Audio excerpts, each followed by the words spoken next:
Bueno, buenos días a todos. Hoy vamos a hablar de uno para mí de los temas más bonitos que hay en derecho internacional. Es parte del derecho internacional público, que es básicamente la solicitud de estatuto de refugiado o la protección internacional, llamada comúnmente por las personas el asilo, ¿no?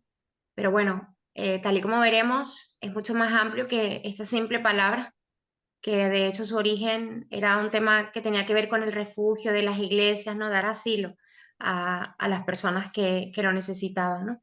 Pero que poco más bien técnicamente o jurídicamente tiene que ver. Entonces, esto es importante porque cuando hablamos con alguien o cuando estamos haciendo un trámite de protección internacional, la palabra correcta a usar es solicitado protección internacional. Y ahora veremos por qué. Este, Le decía en estos días, que no sé si fue a Miranda, sí, creo que hablaba con Miranda, filosofábamos de derecho, Miranda y yo siempre también con los procedimientos, y yo le decía, ya de por sí es súper difícil, creo que era con Miranda, es como que tú estás enfermo, por poner un ejemplo, y entonces tú no sepas cómo se denomina tu enfermedad, James, ¿sí? O sea, tú digas, bueno, yo tengo algo que me da un catarro, pero no, pero si me pongo al sol, me pongo mal, pero no termines de, con palabras técnicas, conocer qué tienes. Esto puede ser tremendamente perjudicial porque entonces tú, cuando te vas a comunicar con otro médico o con una persona que te pueda auxiliar si te pasa algo, no le puedes decir correctamente, mira, yo estoy haciendo esto, necesito esto, esto yo no lo puedo hacer porque me puede perjudicar. Entonces hemos de manejar las palabras correctas, y esto ya lo saben que estoy hablando para las personas, ¿no? De fuera. Ok. Em, bueno, la protección internacional básicamente se firmó y es un convenio, un documento internacional, por así llamarlo, ¿sí? No recuerdo la fecha exacta, tampoco me lo he leído, yo tengo muchos videos que lo dicen. Por ahí, 1951. 50, sí, ajá, yo siempre digo 58, 51. Muy bien, Miranda, Miranda ha leído todo. Sí, y fíjense. La convención, además, fue bastante difícil que se firmara. Lucía, por ejemplo, y Miranda, que han estado también en la universidad y con tema de derecho, ustedes imagínense poner de acuerdo a países diferentes, ¿verdad? Cada uno además velando por sus intereses. Entonces, un poco para que entendamos la noción de la protección internacional, lo que se quiso o por lo que se hizo básicamente fue por todo el tema de la guerra que estaba aconteciendo justo en esa fecha, sobre todo tema que tenía que ver con Europa y con los desplazados, sí, y el auxilio que podrían dar los países que iban a ser receptores de esa migración, ¿no? Básicamente viene esa idea de aquí, de la propia Europa con la guerra de Pito, con los desplazamientos para protegerlos, para poderles documentar, que yo creo que era algo fundamental, ¿no? Porque en esa época, imagínate, como decía Miranda, si mi abuelo se fue o si mis abuelos, mi tatarabuelo se montó en un barco, no llevaba ni el documento probablemente de identidad. Y ahora estamos hablando de sistemas telemáticos, pero en esa época no había nada, o sea, en esa época de hecho, ahora tú puedes ver con personas, yo hablo con papás, ahora me voy a ir de viaje y yo hablo con papás y los niños no tienen pasaporte, nunca se han sacado el pasaporte, los españoles. Y pasa al contrario también, tienen a veces pasaporte los niños extranjeros y no tienen el documento de identidad, eso pasa mucho con los portugueses, ¿no? Entonces, si eso es ahora para nosotros ese desdén, que no lo sabemos, imagínense en aquella época, donde además todo era escrito manual, ¿no? Con los documentos que existían. Entonces, una de las cosas que más se quiso amparar fue los desplazamientos y la documentación de las personas. Entonces, bueno, se hace la protección internacional, pero ahora imagínense. Y ahí voy con la primera pieza clave de solicitar protección internacional.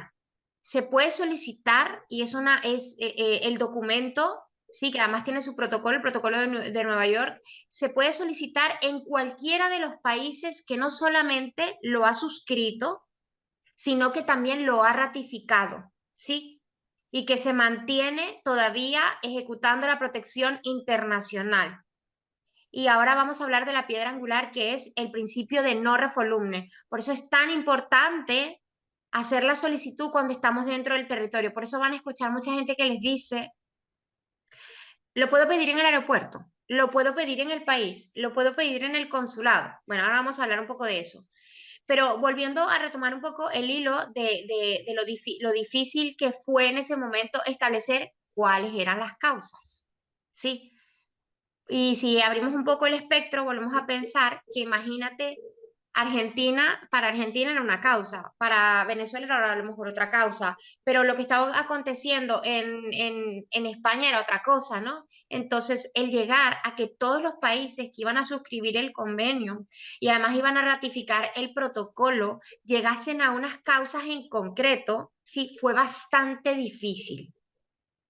Y de ahí se dice, ¿sí? Los expertos en derecho internacional público y sobre todo en esta área y en temas de medioambiental, yo estuve haciendo toda la tesis también con los refugiados medioambientales, que la gran problemática que tenemos a día de hoy es que los mayores desplazados en el mundo, y eso lo sabe Europa y lo saben, por ejemplo, continentes como Australia, van a ser los desplazados medioambientales. Entonces, no se han podido incorporar esta causa, James, dentro del documento porque se dice que incluso si convocamos para poder ampliar, repito, estas causas, podría salir más bien recortada los derechos que ya existen. ¿Sí? Entonces, ajá, ¿y esto qué nos importa esta historia? ¿Para qué nos estás echando este cuento? Este cuento es muy importante saberlo porque las causas son tremendamente importantes a la hora de que una persona redacte la protección internacional. ¿Ok? Entonces, ¿cuáles serían las causas? Básicamente, no sé si tú las quieres decir, Miranda, si las tienes por ahí ubicadas, pero les cuento que, o si las quieres ahora matizar también conmigo, pero les cuento que básicamente tiene que ser por persecución de la nacionalidad,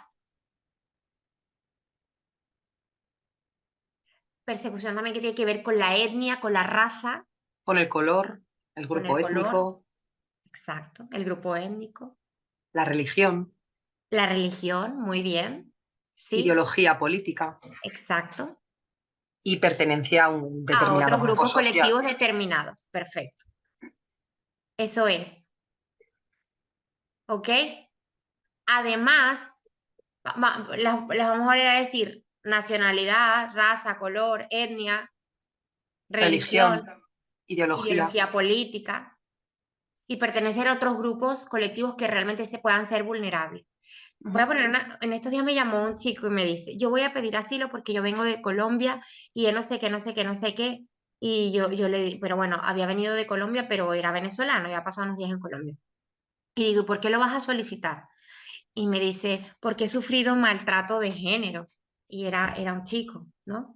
Entonces, fíjate a veces cómo está la gente perdida, ¿no? Podría ser con mucho con ataques de la por homosexualidad, por ejemplo, ¿no? Discriminación, xenofobia, ¿no? Eso puede ser, eso sí puede aplicar.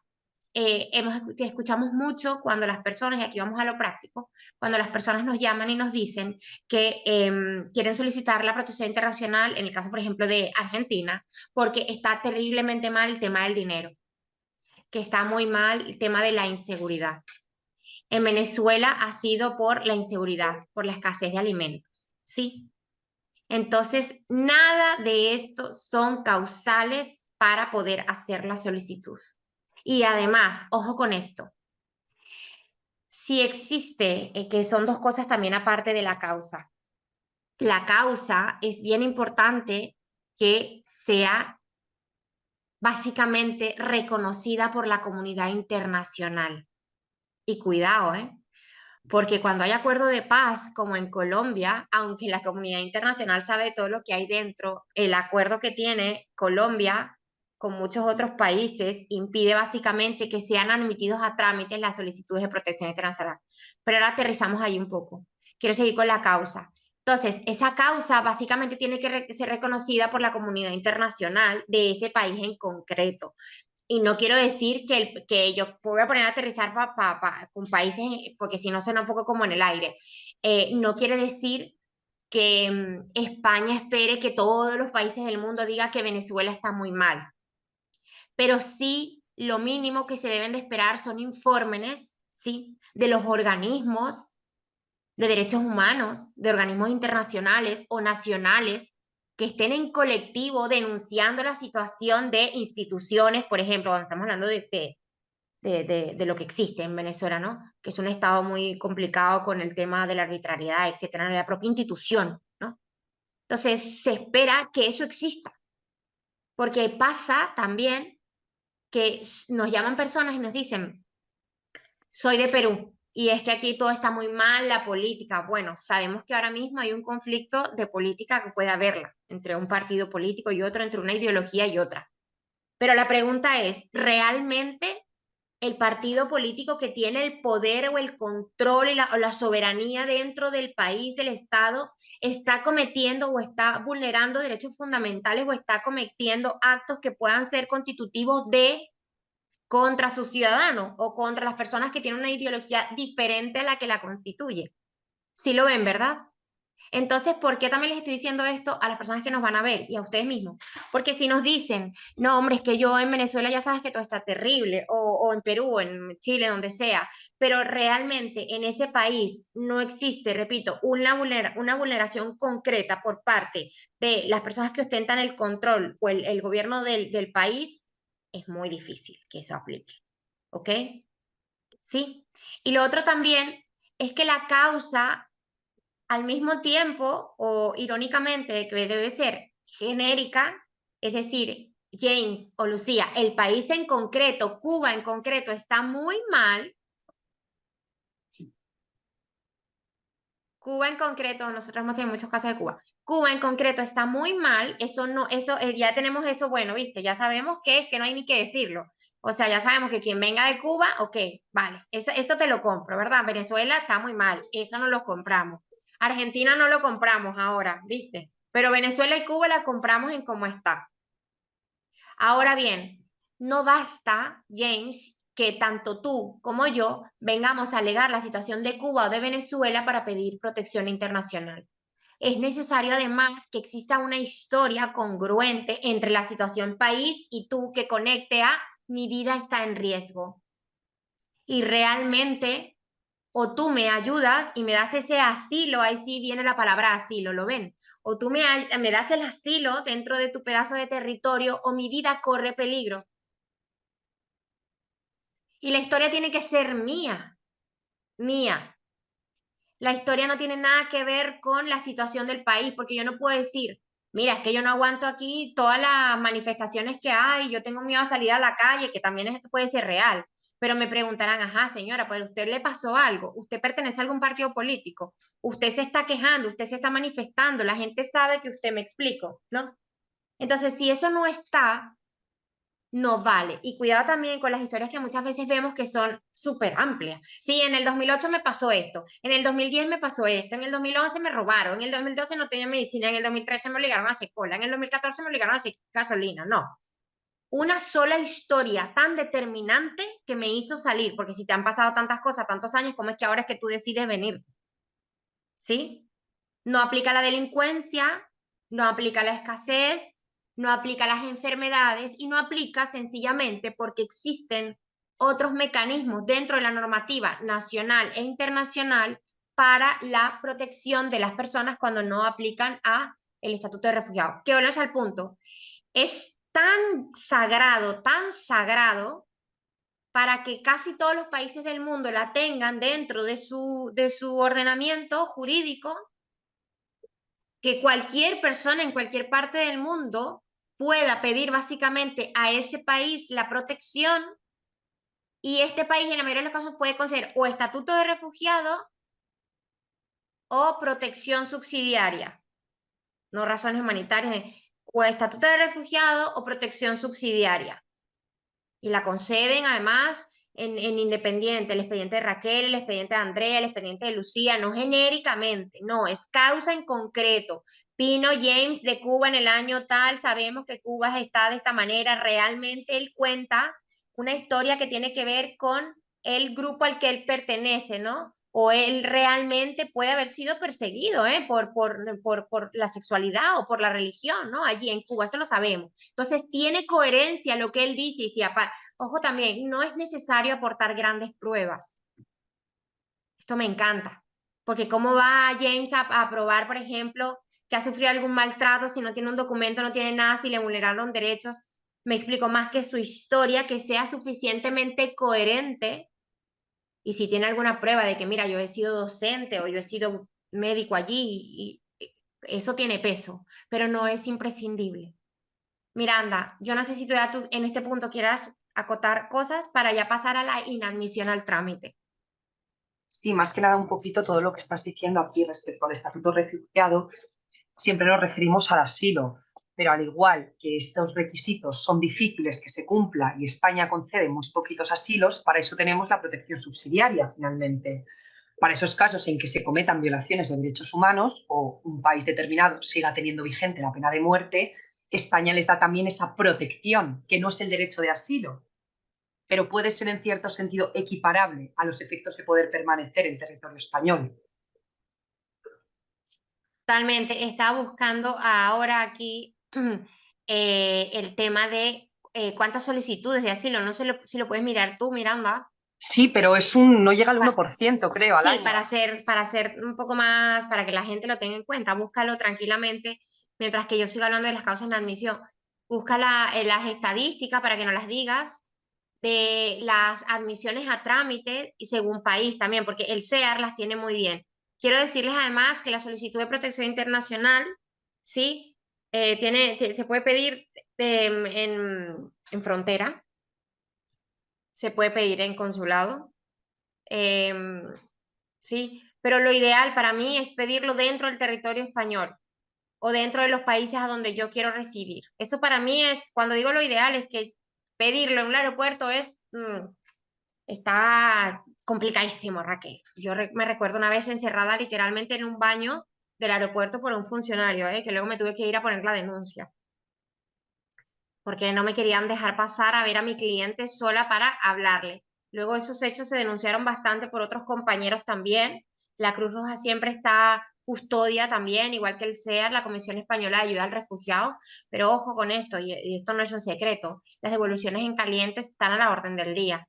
¿Y qué es una devolución en caliente? Dirán, estas personas que no terminan de tocar suelo, un poco lo que escuchábamos antes de Cuba con Estados Unidos, ¿no? Lo recuerdan, ¿no? Ha tocado suelo, ¿no? Yo eso nunca lo entendí hasta que llegué aquí. Yo no entendía eso. Yo decía, bueno, han llegado a Estados Unidos, qué felicidad, ¿no? La ignorancia, fíjate, ¿no? Qué felicidad, han tocado un suelo. Pero claro, la importancia de tocar suelo norteamericano era el no refoulement. La importancia cuando saltan la valla de Ceuta o Melilla y se suben para que no los agarren, ¿verdad? Los funcionarios y puedan poner un pie en tierra es el principio no refoulement. Porque cuando no están en tierra es lo normal, no digo que esté bien ni que sea aceptable ni que sea jurídicamente, digan lo que digan, es que se hagan devoluciones en caliente. Porque ya tú dentro, Andrea, dentro del cuartico del aeropuerto, ¿sabes? Ojo, y estamos en Europa y tal, y claro que hay un derecho, un respeto a los derechos humanos y fundamental, no nos van a maltratar ni nada, pero bueno, ahí poco puedes tú decir o hacer, hablar. Y bueno, para eso tienes que llamar, lo ideal cuando alguien pase por esto, primero es que pase a que esté dentro para hacer la solicitud. Y lo segundo es que si va a hacer la solicitud en frontera, porque no le han admitido o porque quiere solicitarla en frontera, que también está en su derecho, que se ponga en contacto inmediatamente para mí con uno de las agentes más pesadas, que es la Comisión Española de Ayuda al Refugiado, ¿sí? Que es el CEAR. Bueno, Miranda, Una cuéntame. cosita, sí, que estoy viendo aquí un poquito las estadísticas y estábamos nosotras un poco confundidas porque este 2022, debido también a la guerra con Ucrania, Mm, sí que han aumentado considerablemente respecto a los años anteriores. Y además deciros que España, de toda la Unión Europea, es el tercer país por detrás de Francia y Alemania que más solicitantes recibe, que más solicitudes tiene. Y de asilo como tal, con estatuto refugiado, el pasado 2022, 6.830 concesiones. pero Y bueno, es súper poco. No creo que llegue ni al 3%. No y creo que llegue ni al tres no, por no, ciento de no. la población que solicita. Y protección subsidiaria, 7.405. No, el número de solicitudes, o sea, también lo tenía ahora por aquí, pero vamos. Olvídate, no llegará Mira, ni al dos por actualmente ciento. hay 120.000 pendientes en Claro, es. trámite. Más las delegadas. Y dice aquí mi compañero James, y las denegadas también. Y las denegadas también. No, Ok, pues todo 2022, mira, 118.000 solicitudes. Así que, bueno, pues fíjate, sí, sí, es que es tremendo la cantidad de solicitudes que se hacen. Y pensemos además que no solamente las personas hacen entrada por aeropuerto, ¿sí? O sea, y hay otras entradas que por eso se custodia tanto, ¿no? Se custodia para el terrorismo y se custodia para todo lo malo, para la droga, etcétera, etcétera, pero también para la migración que es irregular o clandestina también, o que vienen a personas a pedir asilo. Y digan lo que digan, también dentro del sistema, y yo siempre digo que hay como dos, yo misma fui solicitante de protección internacional, y digo que tuve un ángel que fue Arsenio, que es un abogado, fue un abogado del SEAR, muy buen abogado también. Y claro, realmente siempre hay yo creo que un poco de conflicto, ¿no? Entre esos organismos que quieren tanto salvaguardar los derechos de los extranjeros, que lo entienden, que el propio OAR, que es el propio organismo, los funcionarios allí son increíblemente humanos, pero por otra parte está la otra fase del propio Estado de no permitir tanta entrada, sobre todo, y aquí voy a aterrizar, porque muchas veces, Lucía, malamente,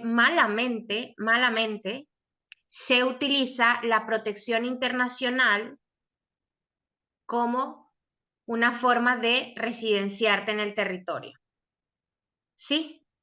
Entonces, por un lado, para mí, como que tenemos a tres tipos de personas o tres tipos de migraciones. La migración que podrían causar en una causa de estatuto de refugiado, que probablemente igual no se la van a dar porque va a ser muy difícil de probarlo, porque no viene de un país terrorífico y tiene una historia terrorífica, pero le pueden dar protección subsidiaria o pueden estudiar la solicitud durante mucho tiempo para dejarle ahí como en stand-by para ayudarle un poco. Esto pasa también.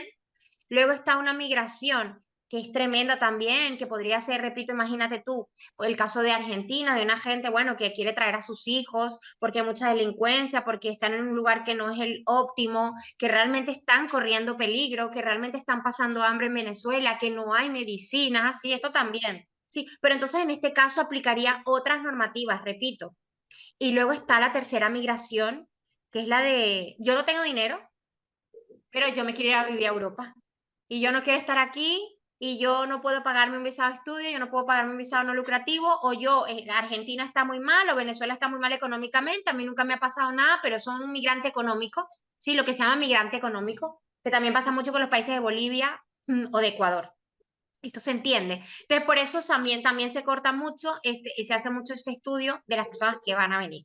Ok, cuando solicitamos protección internacional al organismo que debemos de pedírselo, volvemos al punto, es al OAR, Organismo de Asilo y Refugio, ¿sí? Y lo ideal, repito, es que tengas una historia y que encajes en las causas. ¿Para qué? Me dirás. Para que te admitan por lo mínimo a trámite, Raquel. Cuando nosotros tenemos una solicitud de protección de un cliente, nuestro trabajo, igual que el de la clienta, imagínense James, ¿verdad? El cliente, o sea, James, que ahora nos va a pedir asilo, mi primera explicación sería, no, probablemente no te lo van a dar el estatuto de refugiado, olvídate que te lo van a dar, pero tu trabajo y el mío va a ser que tu historia sea tan coherente y que realmente lo que me hayas contado, aparte de sumar que vienes de Cuba y que lo estás pidiendo muy poco, ¿sí? Es que por lo menos el Estado estudie tu solicitud porque tenga el suficiente razonamiento de pensar que es real lo que nos estás contando. Porque recuerden que no se necesitan pruebas, ¿no? Entonces, en ese interín, la comisión debe estudiar tu caso en concreto. Y ahora, Miranda, repite, ¿cuántas solicitudes hay? actualmente que quedan por resolver 122.000. Y en trámite este 2022 exactamente eran...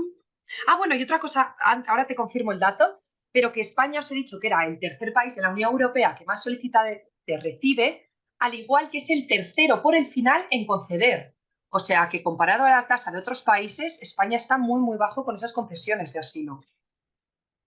Y fíjate, Miranda, por dar un paréntesis, Portugal ni siquiera lo admite a nadie.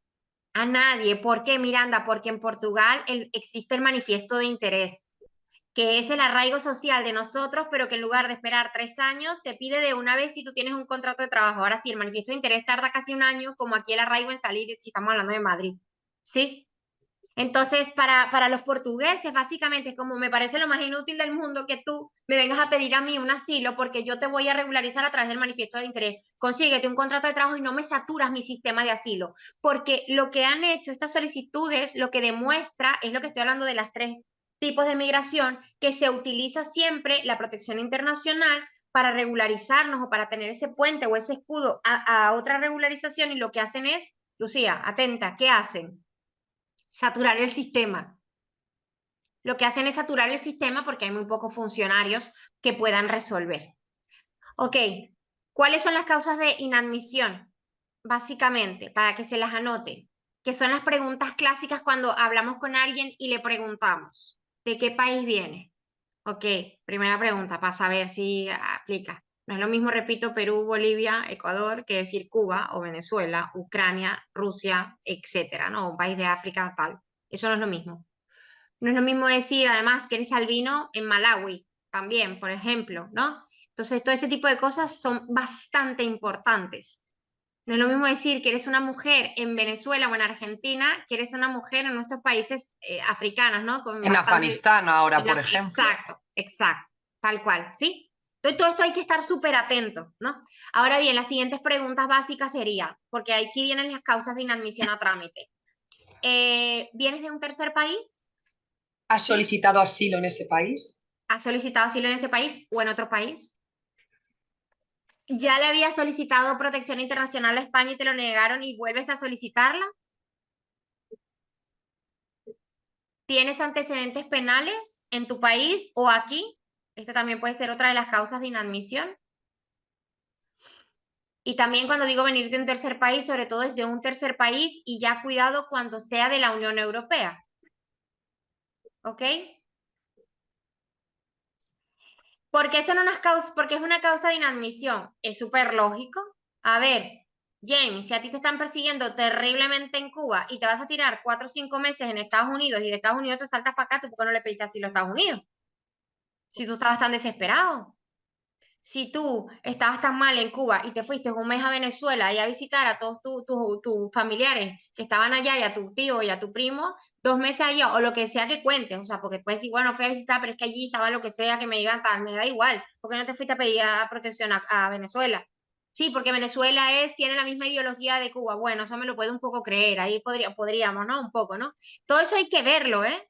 Pero entonces la pregunta sería, ¿por qué tú te fuiste para Venezuela y no te viniste directamente para acá? Pues si tú estabas siendo tan perseguido, por ejemplo. Otra cosa cuando la gente se cae es, Andrea se ha venido. Ok, Andrea, ¿y tu marido? ¿Y tú tienes familia? Y Andrea dice, sí, sí, tengo mi marido y tengo 4 hijos. ¿Y dónde están tus hijos? Allá en Argentina. Y entonces no entiendo nada. Tu vida estaba corriendo peligro, imagino que la de tus hijos también, pero dejaste ya a tu marido. Eso suena a migración económica. ¿Lo ven? Eso suena a desplazamiento económico. No a una causa. Eso suena que viene aquí Andrea a buscar un trabajo a tal, a resolverse un poco para... Nadie dice, aquí podríamos entrar en otros dilemas morales, ¿eh? Porque yo fui una de esas también. Nadie quita que no tengamos pleno derecho a ello, por supuesto que lo tenemos. Pero bueno, ahí está el tema del estatuto de refugiado, que es lo que no se nos puede olvidar, ¿sí? Mucha gente nos dice que ha pedido protección internacional en otro país y luego quiere venir a pedirlo aquí. Tenemos el caso en estos días de un alemán que le pidió en Alemania, se lo denegaron y quería volverlo a pedir aquí, ¿sí? Tenemos uno en estos días también que considera unas razones humanitarias, que había vivido en Malta y se vinieron para acá, ¿no? Es súper habitual pasar días, yo que sé, estar en Italia y luego venir. Esto es una causa de inadmisión a trámite. Entonces, la causa de inadmisión a trámite es bien importante, repito, y tiene que ver con que por dónde entraste, antecedentes penales, si solicitaste protección internacional en otro país. Sí, mira, no sé si se me está escapando alguna otra causa de inadmisión. No, son todas estas. Bueno, y por último, algo que sí que nos has comentado, que por ejemplo, en casos de doble nacionalidad, que no tengas una nacionalidad europea y vengas a pedirlo a España. Exacto. Si No, no, eres perdóname. francés, Estamos, claro, esta nos faltaba. Yo decía, me falta. Totalmente. Pues estoy un poco aquí es que les voy a mostrar ahora un poco la pizarra. Estoy un poco al aire con lo que me recuerdo también. Claro, Miranda ha dicho algo fundamental, fundamental. imagínate, vengo yo y digo, no, yo quiero solicitar protección internacional. Y entonces me dicen, pero tú eres venezolana solamente. No, yo también soy colombiana. ¿Y qué haces aquí? ¿Por qué no te vas para Colombia? No, yo soy chilena también, ¿no? Todo este tipo de cosas son súper delicadas porque estos son causas de inadmisión a trámite, porque si tú tienes otra nacionalidad, tú puedes pedir refugio en otro país. Y también a veces las personas se equivocan cuando dicen que van a pedir asilo aquí, pero que su marido o su hijo o familiares, porque esta pregunta se hace cuando se va a declarar. ¿Dónde está tu hijo, Andrea? Pues mi hijo, uno de ellos se fue a Italia. Y tu otro hijo, bueno, mi marido está en Estados Unidos. Y entonces, ¿tú qué haces aquí? ¿No? Porque lo ideal es que tú digas, no, yo me he venido para España porque aquí está mi primo, aquí está mi tío, que me van a dar como también protección, ¿sí? Ok, ¿alguna pregunta hasta aquí? ¿O algo que quiera alguna decir mientras que borro la pizarra? Miranda, ¿algo que quieras acotar? No, no, sobre todo esto está claro, sobre todo las causas de inadmisión, que es muy importante cuando nos entre un caso así, saber formular correctamente las preguntas para ya poder dirigirlo directamente también y ver si esa persona aplicaría. Porque claro, si existen estas causas, realmente carece de sentido empezar el procedimiento, porque sabemos que al 99% se va a inadmitir, salvo que tengas mucha suerte y no se den cuenta de un extremo, que no creo que ocurra, ese procedimiento va a estar perdido. Eso es, eso es. Estoy enseñando el esquema aquí, ¿vale? Perfecto. Y ya voy ahí con ustedes.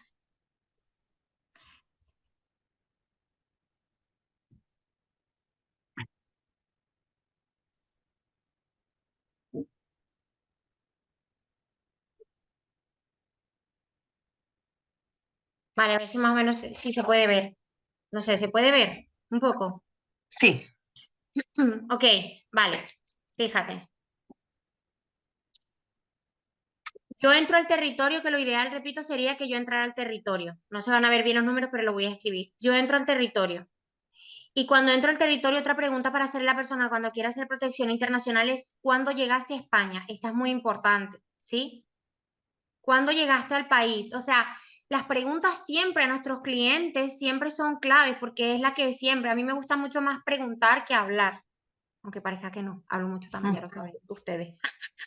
Pero las preguntas rompedoras son claves, siempre, siempre, ¿no? Entonces, porque es lo que te da la información para luego hablar. Entonces, si la persona te dice, entre hace 6, 8 meses, un año, ¿por qué no habías pedido protección antes? También sería otra pregunta, ¿no? Un poco para entender.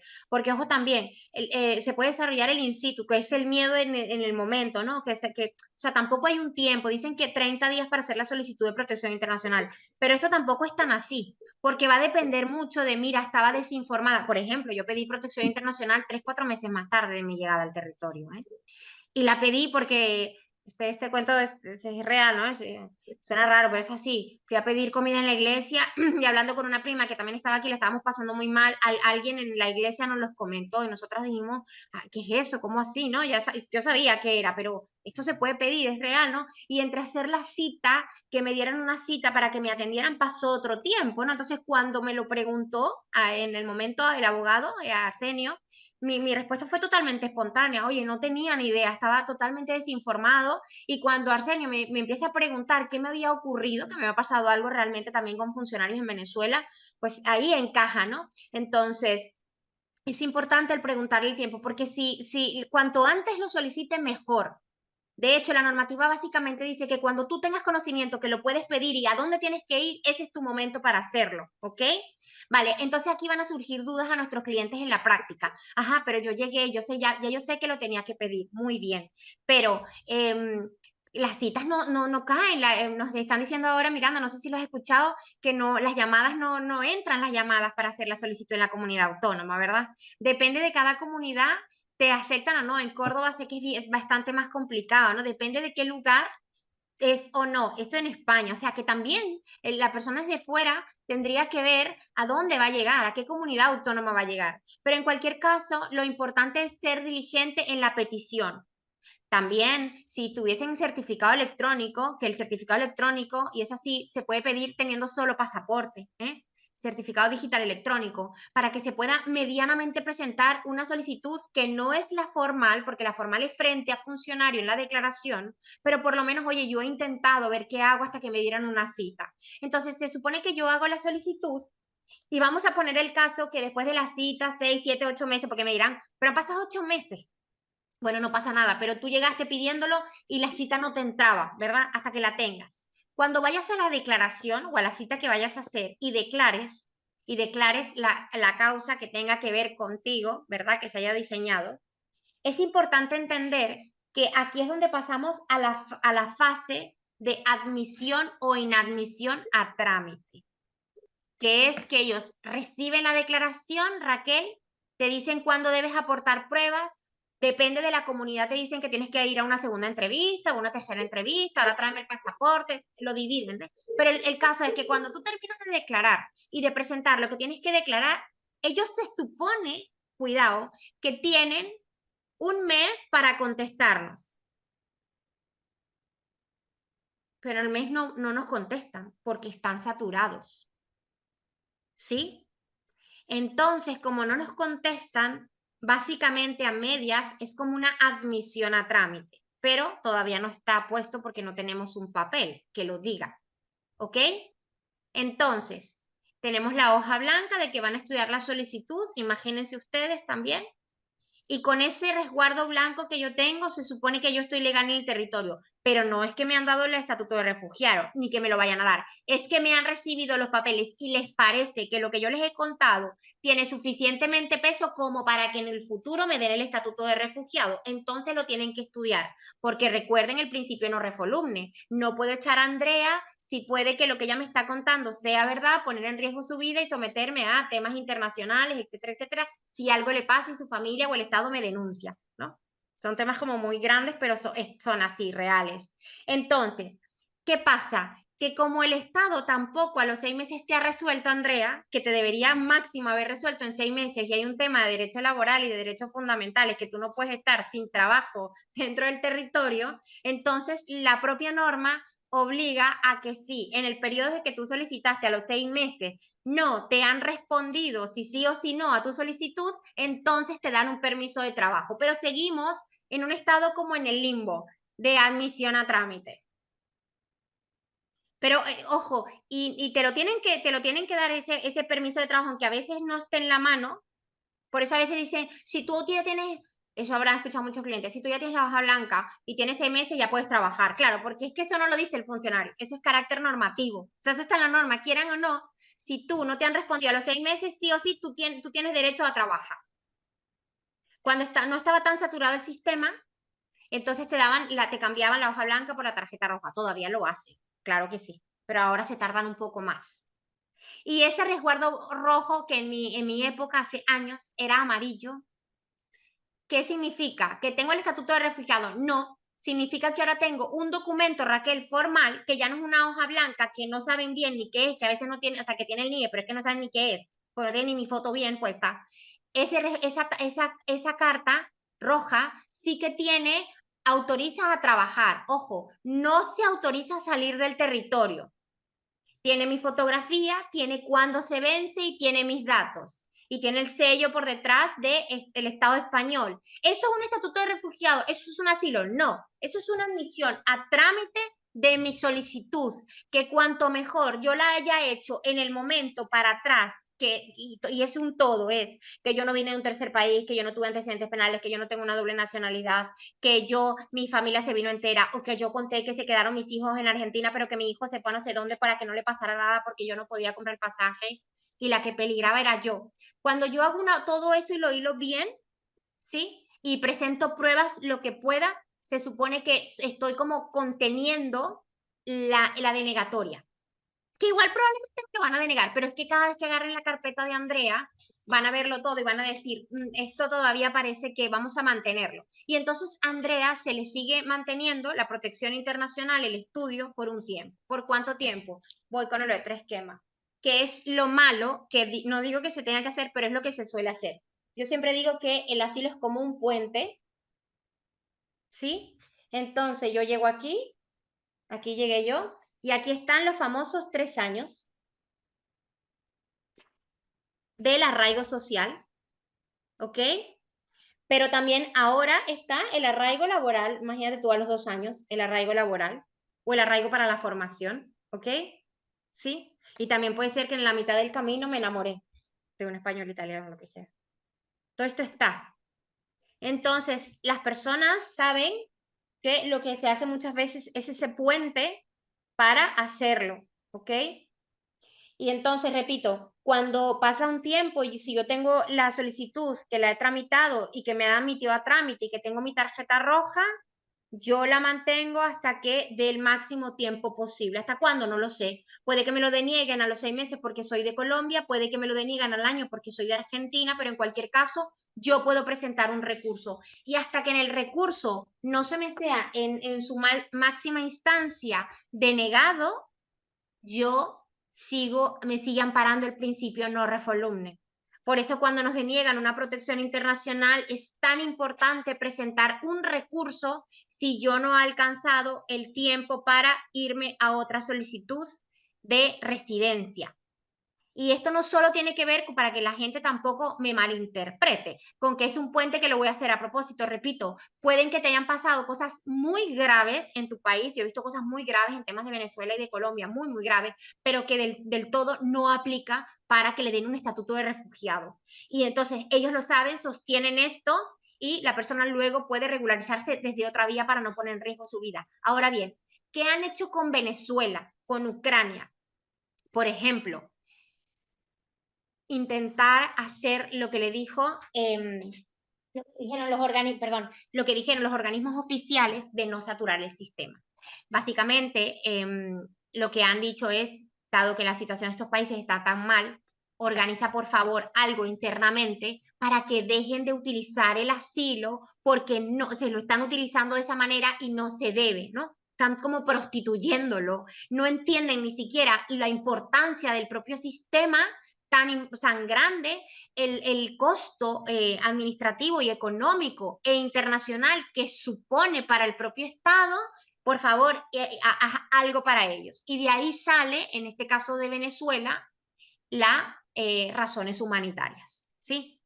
Que es lo que han hecho es, ok, pero las razones humanitarias, que también muchas personas nos llaman y nos dicen, he solicitado asilo para las razones humanitarias, no, eso no se puede hacer, o quiero pedir razones humanitarias sin el asilo, no, eso no se puede hacer. Usted tiene que solicitar la protección internacional y luego pedir las razones humanitarias. Una cosa también un poco para mí, a mi criterio, un poco absurdo, porque vuelves a saturar el sistema, tienes que pasar de uno para ir al otro. Debería haber otro mecanismo, pero bueno, ellos tendrán sus razones porque lo han hecho de esa manera, para no saturar el sistema, quiero decir. Y luego también hay que tener en cuenta, aparte o sea, de las propias razones humanitarias derivadas de la protección internacional, que esta la señala el presidente, las permite o las concedió el presidente de manera individual para cada persona cuando se estudia, pero las concede el presidente, que también la propia normativa aplica a las razones humanitarias o a las circunstancias excepcionales de otros casos. Por eso las personas deben de asesorarse, porque si una persona viene enferma, una persona enferma terminal con un menor, ¿verdad? Hay unas circunstancias excepcionales en la normativa que te permite pedir razones humanitarias por eso, pero no por el asilo. ¿Ok? Bueno, yo creo que lo hemos dicho casi todo, Miranda. No sé si hay algo que quieras en la práctica o si sería el momento perfecto, porque yo es como que he dado mucha teoría, pero sería el momento perfecto que nos fuéramos a la práctica. ¿Qué les preguntan o qué les dicen? ¿O qué entienden ustedes un poco? Porque bueno, son ustedes los que van a ayudar a las personas con las preguntas o con lo que la gente les dice. Claro, es que finalmente a mí me llegan muchas personas, sobre todo, que nosotros trabajamos mucho con venezolanos, de, no, es que mi primo solicitó asilo por esta historia, por este motivo y ya se lo han concedido las razones humanitarias. Y muchas veces te vienen, es que no entiendo por qué me ha llegado una denegatoria si es que yo cumplo todos los requisitos y a todos los venezolanos se las conceden. A ver, esto no es algo automático. Porque tú tengas una nacionalidad y a un familiar tuyo se la hayan concedido, si tú en tu primera entrevista han dicho, ¿por qué pides asilo o protección internacional? No, por la escasez de medicamentos, de comida, tengo un bebé pequeño, quería mejorar su vida. Perfecto, yo también lo haría en su lugar, pero no es un motivo para solicitar protección internacional y eso tenemos que saberlo. O sea, no es algo automático, ni las razones humanitarias, y es más, con las razones humanitarias llevamos unos meses escuchando noticias de que están un poquito en el aire y que puede ser que en unos meses dejen de existir. Lo que sí que sabemos, que es la parte positiva, que a mí esta semana me llegó un cliente que él metimos su solicitud para septiembre, octubre del 2022 y le acaban de conceder las razones humanitarias. Y era venezolano y venía de un tercer país. Así que lo que pasa es que él sí que tenía pruebas y una buena historia para esta protección internacional. Pero claro, en este tema no sabemos porque es una instrucción. No está en ley las razones humanitarias. Pues a nosotros nos pasó también algo súper raro, a mí en una asesoría, y es que al grupo familiar, que era de 4, las 2 hijas, mamá y papá, pero mayores las 2 hijas, a una de las hijas le dieron razones, los 4 venían de un tercer país. A 3, mamá, papá y hermana, le dieron las razones humanitarias, y a una sola la dejaron sin papeles, justo la que estaba estudiando en la universidad. Esas cosas pasan, totalmente. Muy loco, ¿verdad? Sí. Es la práctica. Ajá, total. Sí, he pensado en otra cosa aparte de eso, Miranda, de las razones humanitarias. La gente tampoco, o sea, se ignora que son decisiones muy políticas también. La migración se enchufa directamente a la política, así al gobierno. Por eso la gente no sabe lo importante que es la migración o el derecho migratorio. Pero yo sí me creo esta teoría conspirativa un poco de mi propia parte, y es que em, Alejandra se va a recordar de esto, y no sé Miranda, pero antes de que pasara todo lo de las razones humanitarias, se estaba pidiendo la protección temporal. Yo también había hecho la tesis con eso, la protección temporal para los ciudadanos venezolanos, ¿sí? Que se estaba aplicando en Estados Unidos. Y de hecho hay muchas noticias y todo eso. Y se había perdido firmas y todo, para que se diera alguna forma de regularizarlo por el tema. Porque bueno, con la hoja roja, la hoja blanca no se podían abrir cuentas bancarias, o sea, todo como un drama terrible de un golpe migratorio, un movimiento migratorio muy fuerte. Entonces, claro, nada, negado, que no, lo mismo, asilo, saturado, colas horribles en Avenida de los Poblados en Madrid, denuncias por parte de los periodistas de las colas, una cosa terrorífica. Al mismo tiempo estaban las elecciones, casi llegando. Así que elecciones. Y no, yo sentía que nosotros los venezolanos éramos como un muñeco de trapo que nos tiraban todo el mundo todos los políticos, los partidos políticos importantes nos tiraban un poco de la mano, ¿no? Y yo recuerdo asistir a congresos y asambleas con políticos, los venezolanos, porque ayudemos a los venezolanos, ¿no? Y en esa época también, el padre Leopoldo López, se lanzó también al Parlamento Europeo, si mal no me equivoco, por el PP, por la derecha. Y Ciudadanos salía todos los días, el partido de Ciudadanos salía todos los días en la televisión, los venezolanos, ¿no? Entonces, claro, cuando digo esto, imagínense la cantidad de venezolanos al mismo tiempo divididos. Tanto en Venezuela, en las noticias, los españoles nos están ayudando, como en el mundo entero, como aquí en España. Ay, Ciudadanos nos va a ayudar. Ay, el PP nos va a ayudar, ¿no? Todo el mundo pensa en su lado, ¿no? Y claro, entra la moción de censura que presenta Pedro Sánchez a Rajoy. Rajoy sale del gobierno, entra Pedro Sánchez, y Pedro Sánchez dice, aquí todo el mundo venezolano, todo el mundo con residencia. Ese día, ningún partido político volvió a hablar de Venezuela. Sí, ese día realmente como que a partir de allí se zanjó todo el tiempo en la noticia, porque de verdad, tú te levantabas y era Venezuela, los partidos políticos, ¿no? Y como haciendo campaña con nosotros. Así que se zanjó. Y a partir de ahí las razones humanitarias han permanecido con el PSOE. No digo que yo sea partidaria de ningún partido, lo dejo claro también. Pero bueno, a partir de ahí se regularizaron la situación de los venezolanos de manera tajante. Y claro, ahora vienen de nuevo las elecciones. Entonces, por eso están en el aire. Por eso están en el aire. No sabemos qué va a pasar, pero bueno, realmente puede que si se cambia de gobierno, la cosa no se mantenga como estaba. Es posible. Bueno, ¿alguna pregunta, Raquel o Andrea? Alejandra, Lucía, James? ¿Ninguna? O no han desayunado, o ya hemos hablado mucho, no hay pregunta. Raquel, luego no me vayas a preguntar qué te han estado preguntando, ni Andrea. Bueno, listo, ¿verdad? Miranda, ¿algo más? Nada, ¿no? Bueno, Listo. pues con eso nos despedimos y espero que a las personas les sirva toda esta información y un abrazo para todas, chicas y chicos. Adiós, besitos.